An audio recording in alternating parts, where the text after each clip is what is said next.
Zee TV news కి స్వాగతం. కర్నూలు జిల్లా ఎమ్మిగనూరులో దొంగల మరోసారి చెలరేగిపోయారు.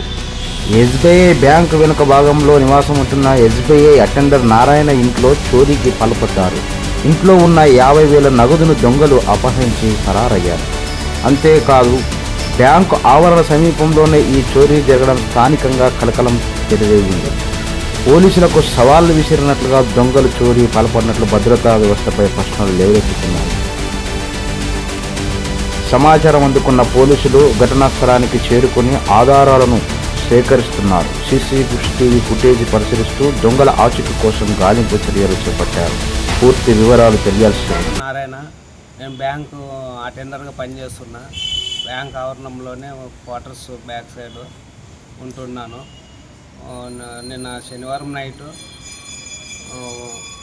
మేము పక్కన రూమ్లో పండుకున్నాము. మా ఉండే రూమ్లో బీగాలు తీసేసి 50,000 వరకు డబ్బులు నగిలిపోయింది. చూస్తూనే ఉండండి జీటీవీ న్యూస్ ను. నిజం మా ధ్యేయం, సమతా సంక్షేమం మా లక్ష్యం. మరిన్ని వార్తల కోసం సబ్స్క్రైబ్, లైక్, షేర్ చేయండి. నమస్కారం.